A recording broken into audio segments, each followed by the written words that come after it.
नमस्कार दोस्तों, सबसे पहले स्वागत है आप सभी को आपके अपने फेवरेट यूट्यूब चैनल पे। दोस्तों, इस वीडियो में बात करेंगे एलएनएमयू पार्ट 2 के छात्रों के लिए जो बीए बीएससी बीकॉम पार्ट 2 के हैं, उनके 100 मार्कों के MIL जो हिंदी होते हैं उनसे 50 इंपॉर्टेंट ऑब्जेक्टिव क्वेश्चन के ऊपर बात करेंगे। तो आप इस वीडियो को शुरू से अंत तक जरूर देखिएगा, क्योंकि ये जो है हमारे पास गेस्ट पेपर है, ये रेखा प्रकाशन का गेस्ट पेपर है। तो इसी से हम आपको 50 इंपॉर्टेंट ऑब्जेक्टिव क्वेश्चन बताने वाले हैं। तो आप लोगों के बीच पहले नंबर क्वेश्चन है, मोक्षदाता राम निबंध के लेखक कौन है?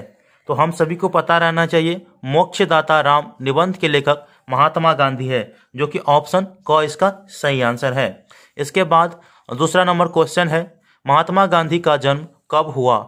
हम सभी को पता रहना चाहिए, महात्मा गांधी का जन्म 2 अक्टूबर 1869 ईस्वी को गुजरात के पोरबंदर में हुआ था, जो कि ऑप्शन ख है, 2 अक्टूबर 1869 ईस्वी। इसके बाद 3 नंबर क्वेश्चन और बहुत सुंदर क्वेश्चन है कि महात्मा गांधी प्रथमतः विलायत क्यों गए? देखिए, अपने देश से बाहर प्रथम बार क्यों गए थे?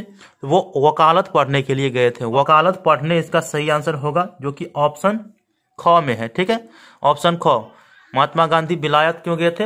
वकालत पढ़ने के लिए। ठीक है, इसके बाद जो है अगला question 4 number question, Mahatma Gandhi वकालत पढ़कर स्वदेश कब लौटे? देखिए, जब वकालत पढ़ने के लिए विलायत गए थे तो विलायत से वो अपना स्वदेश अर्थात भारत कब लौटे? तो इसका सही आंसर हो जाएगा 1891 में। जी हाँ, 1891 में जो है महात्मा गांधी भारत लौटे। इसके बाद 5वां नंबर क्वेश्चन है और बहुत सुंदर क्वेश्चन है, महात्मा गांधी किसी कंपनी के मुकदमे के सिलसिले में कहाँ गए?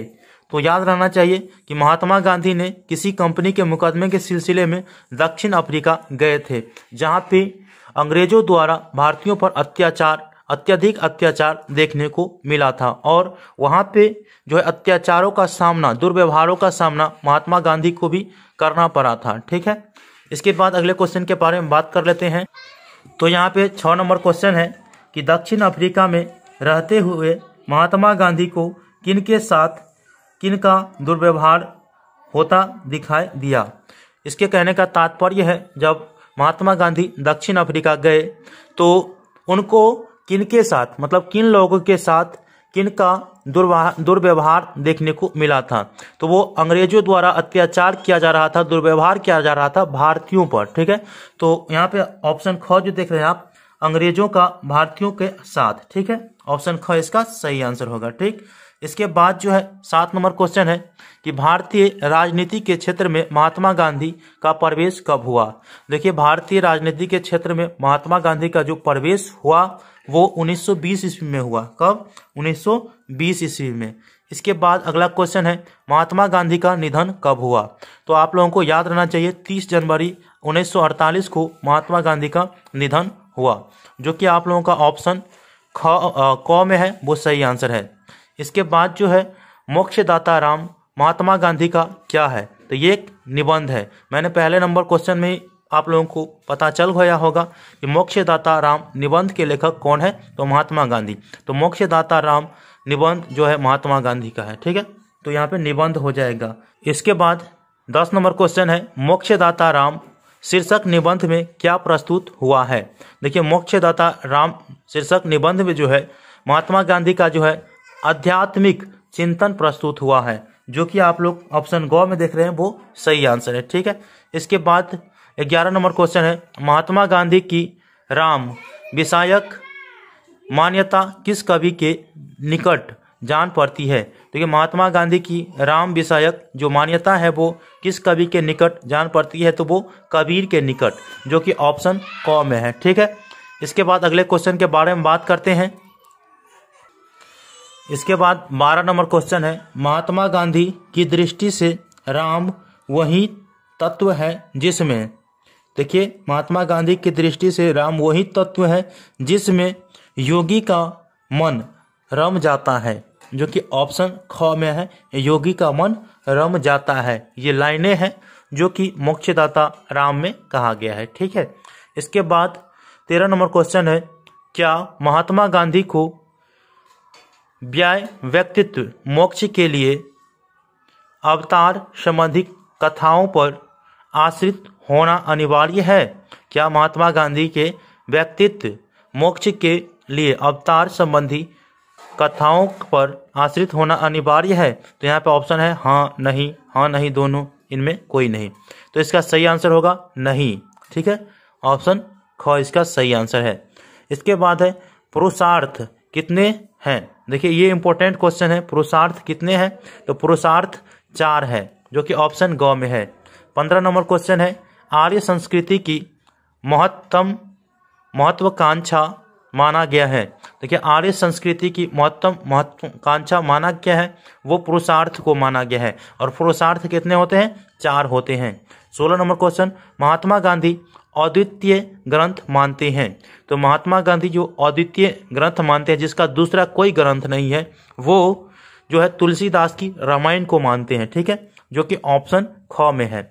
इसके बाद 17 नंबर क्वेश्चन है महात्मा गांधी की दृष्टि से कौन राम स्मरणीय है? देखिए महात्मा गांधी की दृष्टि से कौन राम स्मरणीय है?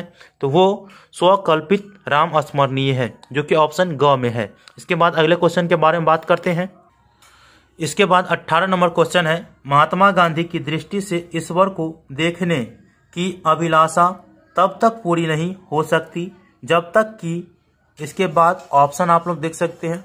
बहुत सुंदर मोक्षदाता राम, ये निबंध है, आप लोगों को पढ़ना एक बार जरूर चाहिए। ठीक है, तो क्या कर रहा है कि महात्मा गांधी की दृष्टि में ईश्वर को देखने की अभिलाषा तब तक पूरी नहीं हो सकती जब तक देह का तिरस्कार न किया जाए, देह का तिरस्कार न किया जाए, जो कि ऑप्शन ख में है। इसके बाद गीता को महात्मा गांधी क्या मानते हैं? तो गीता को महात्मा गांधी क्या मानते हैं, ये भी इंपॉर्टेंट क्वेश्चन है। ठीक है, तो आध्यात्मिक शब्दकोश मानते हैं। ठीक है, जो कि ऑप्शन ख में है। इसके बाद रिक्त स्थानों को भरे, तो यहाँ पे आप लोग देख सकते हैं ये रिक्त स्थान है, जो कि आप लोगों को इस प्रकार से दिया गया है कि मोक्षदाता राम निबंध महात्मा गांधी द्वारा क्या है, ये भाषण है। क्या है? महात्मा गांधी द्वारा भाषण है। इसके बाद जो है अर्थ, धर्म, काम और मोक्ष चारों क्या है? ये पुरुषार्थ है, जो कि मैंने बताया कि पुरुषार्थ कितने होते हैं? तो 4 होते हैं। कौन कौन से? तो अर्थ, धर्म, काम और मोक्ष। ठीक है, इसके बाद है राम विषयक महात्मा गांधी की मान्यता किसके निकट है? तो कबीर के निकट है। ठीक है, इसके बाद हर साधक का अपना अपना क्या होता है? राम होता है। क्या होता है? राम होता है। इसके बाद 11 नंबर क्वेश्चन है कि व्यक्तित्व मोक्ष का कारण व्यक्तित्व क्या है? तो ये क्या है? तलीनता है, तलीनता, जो कि ऑप्शन अंग में है। ठीक, इसके बाद अगले क्वेश्चन के बारे में बात करते हैं। 21 नंबर क्वेश्चन स्वरूप देखिए निबंध के लेखक कौन है? देखिए स्वरूप देखिए जो निबंध के लेखक है ये विनोबा भावे है। ठीक है, जो कि ऑप्शन ग में है। इसके बाद विनोबा भावे का जन्म कब हुआ? देखिए विनोबा भावे का जन्म जो है वो 11 सितंबर 1895 ईस्वी को हुआ था। विनोबा भावे का जन्म किस राज्य में हुआ था? तो विनोबा भावे का जन्म जो है वो महाराष्ट्र में हुआ था। ऑप्शन ख इसका सही आंसर है। इसके बाद अगले क्वेश्चन के बारे में बात करते हैं। तो प्रस्तुत है आपके सामने 24 नंबर क्वेश्चन, विनोबा भावे को किस रूप में ख्याति प्राप्त है? तो विनोबा भावे को संत शिरोमणि के रूप में ख्याति प्राप्त है, जो कि ऑप्शन ख में है। इसके बाद 25 नंबर क्वेश्चन है विनोबा भावे ने अपने चिंतन की अभिव्यक्ति किस भाषा में की है? तो वो भाषा जो थी क्या है? वो हिंदी भाषा, जो कि ऑप्शन ख में है। इसके बाद विनोबा भावे ने अपने चिंतन के माध्यम से किसकी खोज की है? तो उन्होंने जो है दोनों से संबंधित तत्वों और तथ्यों को, जैसे अध्यात्मक या भारतीय संस्कृति, ये दोनों। ठीक है, जो कि ऑप्शन जो आप लोग देख रहे हैं ऑप्शन घ ये सही आंसर है। इसके बाद जो है 27 नंबर क्वेश्चन, विनोबा भावे ने जो कुछ कहा वह तत्व है, क्या है? तो वो तत्व है अनुभूत, जो कि ऑप्शन ग में है। 28 नंबर क्वेश्चन है इनमें से विनोबा भावे का पुस्तक कौन सी है? देखिए इनमें से विनोबा भावे का पुस्तक जो है वो ये गीता, प्रवचन है, भूदान गंगा है, सर्वोदय संदेश है, अर्थात ये सभी है। इसके बाद 29 नंबर क्वेश्चन है कि विनोबा भावे का निधन कब हो गया। तो विनोबा भावे का निधन जो है वो 1982 में हो गया। और याद रखेंगे इनका जन्म कब हुआ था, 11 सितंबर 1895 में हुआ था। ठीक है, कहाँ पे, तो महाराष्ट्र में। तो चलिए अगले क्वेश्चन के बारे में बात करते हैं। इसके बाद 30 नंबर क्वेश्चन है, स्वरूप देखिए विनोबा भावे का कैसा निबंध है। तो आप लोगों को याद रखना है, स्वरूप देखिए ये जो निबंध है विनोबा भावे के द्वारा लिखा गया है वो एक शिक्षाप्रद निबंध है, जो कि शिक्षाप्रद निबंध यहाँ पे ऑप्शन ग में है। इसके बाद स्वरूप देखिए शीर्षक निबंध में विनोबा भावे ने समाज सेवियों को कैसी प्रेरणा दी है। तो उन्होंने जो दी है वो अंतर्दर्शन या अंतदर्शन की और जो है आत्मचिंतन की, अर्थात दोनों की। ऑप्शन ग इसका सही आंसर है। इसके बाद जो है 32 नंबर क्वेश्चन कि आसमान को ढकने जैसी बात किसने की। तो आसमान को ढकने जैसी बात जो है वो पागल लड़के ने की। ठीक है, पागल लड़का इसका सही आंसर होगा। इसके बाद जो है पागल लड़के ने अपने पाँव के जलने पर किसको चमड़ा पहनाने की बात की। तो देखिए पागल लड़के के जब पाँव जल गए तो उन्होंने किसको चमड़ा पहनाने की बात की, तो वो सारी पृथ्वी को, किसको, सारी पृथ्वी को, जो कि ऑप्शन क में है। इसके बाद जो है किसी भी गांठ को खोलने के लिए कैसी सुलझाना चाहिए। तो देखिए किसी भी गांठ को खोलने के लिए कैसे सुलझाना चाहिए, तो उनमें जो है अंदर से सुलझाना चाहिए। ठीक है, अंदर से, जो कि ऑप्शन क है। ठीक है, जहां से गांठ को हम बांधे थे वहां से सुलझाना अच्छा रहेगा। इसके बाद 35 नंबर क्वेश्चन है, किसी बात को संसार पर लागू करने के लिए व्यक्ति को क्या करना चाहिए। देखिए किसी बात को जो है संसार पर लागू करने के लिए व्यक्ति को अपने ऊपर लागू करना चाहिए। सबसे पहले अपने ऊपर लागू करना चाहिए। तो ऑप्शन ख इसका सही आंसर है। इसके बाद 36 नंबर क्वेश्चन है, नारद को पृथ्वी प्रदक्षिणा पूरी करने के लिए विष्णु ने क्या कहकर पहला नंबर दिया। देखिए नारद को पृथ्वी की प्रदक्षिणा पूरी करने के लिए क्या कह करके नारद को पहला नंबर दिया, अर्थात पहला अंक नंबर दिया। तो वो जो पिंड में सो ब्रह्मांड में, जो पिंड में सो ब्रह्मांड में। ठीक है, तो ऑप्शन क इसका सही आंसर है। इसके बाद 37 नंबर क्वेश्चन है कि लोग मौन का प्रचार करने के लिए क्या आरंभ करते हैं। देखिए लोग मौन का प्रचार करने के लिए वो भाषण माला का आरंभ करते हैं, जो कि भाषण माला आपको ख में है। इसके बाद है वेदांत की प्रसिद्धि कहानी में यात्रा पर निकलने वाले की संख्या क्या थी। वेदांत की प्रसिद्धि एक कहानी है जिसमें यात्रा निकलता है, और यात्रा निकलने में जो लोगों की संख्या रहती है वो 10 रहता है, जो कि ऑप्शन ग में है। इसके बाद 39 नंबर क्वेश्चन है, मनुष्य काम करने के लिए क्या करना छोड़कर हिसाब लगाने बैठ जाता है। देखिए मनुष्य काम करने के लिए क्या करना छोड़कर हिसाब लगाना, जो है हिसाब लगाने में बैठ जाता है, तो वो अपनी गिनती करना जो है वो बैठ जाता है। ठीक है, इसके बाद जो है रिक्त स्थानों को भरे, तो ये निचोड़ है। ठीक है, 40 नंबर क्वेश्चन निचोड़ है। जैसे स्वरूप देखिए शीर्षक निबंध के लेखक कौन है, तो विनोबा भावे। विनोबा भावे का जन्म 11 सितंबर और बताए थे 1895 को, जो कि ऑप्शन कौन सा है, ऑप्शन ख में है। ठीक है, इसके बाद विनोबा भावे का जन्म महाराष्ट्र के कहाँ हुआ था, किस जिले में हुआ था, तो कुलाबा जिले के गागोदा ग्राम में हुआ था। विनोबा भावे क्या है, ये एक संत शिरोमणि है।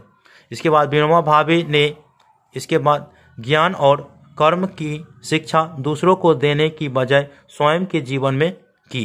ठीक है, जो कि ऑप्शन में जो रिक्त स्थान है उसी में आप लोगों को भरना है। इसके बाद अगले क्वेश्चन के बारे में बात कर लेते हैं। इसके बाद 41 नंबर क्वेश्चन है कि विविधता में एकता शीर्षक निबंध के लेखक कौन है। तो हम सभी को पता रहना चाहिए विविधता में एकता जो शीर्षक निबंध के लेखक है वो ऑप्शन ग में आचार्य नरेंद्र देव। इसके बाद जो है आचार्य नरेंद्र देव का जन्म कब हुआ, तो आचार्य नरेंद्र देव का जन्म जो है वो 31 अक्टूबर 1889 को हुआ, जो कि ऑप्शन ख में है। इसके बाद जो है आचार्य नरेंद्र देव का जन्म कहाँ हुआ था? तो आचार्य नरेंद्र देव का जन्म सीतापुर में हुआ था, जो कि उत्तर प्रदेश में है। ठीक है, ऑप्शन ग इसका सही आंसर है। आचार्य नरेंद्र देव ने किस राजनीतिक पार्टी की स्थापना की? तो उन्होंने जो पार्टी की स्थापना की थी वो कांग्रेस सोशलिस्ट पार्टी थी। ठीक है, इसके बाद जो है 45 नंबर क्वेश्चन, आचार्य नरेंद्र देव कहाँ अध्यापक, आचार्य और कुलपति बने? तो आचार्य नरेंद्र देव ने काशी विद्यापीठ में अध्यापक, आचार्य और कुलपति बने, जो कि ऑप्शन क है। इसके बाद 46 नंबर क्वेश्चन है, इनमें आचार्य नरेंद्र देव की कौन सी पुस्तक सर्वाधिक प्रसिद्ध है?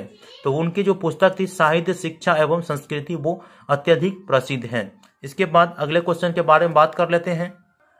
तो आप लोग देख सकते हैं आचार्य नरेंद्र देव को कौन सी पुस्तक साहित्य अकादमी से प्रस्तुत हुई? तो हुई थी वो ऑप्शन ग बौद्ध दर्शन, जो कि ऑप्शन ग में है। इसके बाद विविधता में एकता विषयक निबंध में किस धर्म की जो समन्वयशीलता का विवेचन प्रस्तुत हुआ है?